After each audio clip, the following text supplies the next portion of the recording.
నేను బిజీగా ఉన్నందువల్లే, అతడు నిజాయితీగా ఉండడం వల్లే, నేను ఆలస్యంగా నిద్ర లేవడం వల్లే, వారు కష్టపడి పనిచేయడం వల్లే, ఇలాంటి వాక్యాలను ఇంగ్లీష్లో ఎలా చెప్పాలో ఇప్పుడు చూద్దాం. దీనికి గాను మనం ఇట్స్ బికాజ్ను ఉపయోగిస్తాం.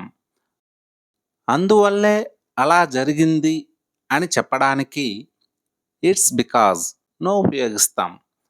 అంటే కారణాన్ని చెప్పడానికి ఇట్స్ బికాజ్ను ఉపయోగిస్తాం. సెంటెన్స్ స్ట్రక్చర్ ఏమంటే it's because plus subject plus V2 plus other words. నేను బిజీగా ఉన్నందువల్లే, it's because I was busy.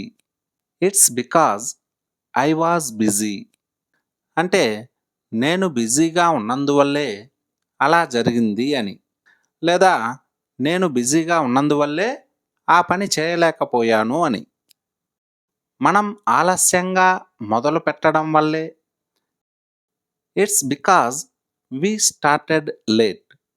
It's because we started late అంటే మనం ఆలస్యంగా మొదలు పెట్టడం వల్లే అలా జరిగింది అని. నువ్వు నన్ను ప్రోత్సహించడం వల్లే, it's because you encouraged me. It's because you encouraged మీ అంటే నువ్వు నన్ను ప్రోత్సహించడం వల్లే అలా చేయగలిగాను అని. అందరూ అంగీకరించడం వల్లే, it's because everyone agreed. It's because everyone agreed. అతడు నిజాయితీగా ఉండడం వల్లే, it's because he was honest. It's because he was honest. నేను ఆలస్యంగా నిద్ర లేవడం వల్లే, it's because I woke up late. It's because I woke up late. వారు కష్టపడి పనిచేయడం వల్లే. దీన్ని ఇంగ్లీష్లో ఎలా చెప్పాలో కామెంట్ సెక్షన్లో కామెంట్ చేయండి.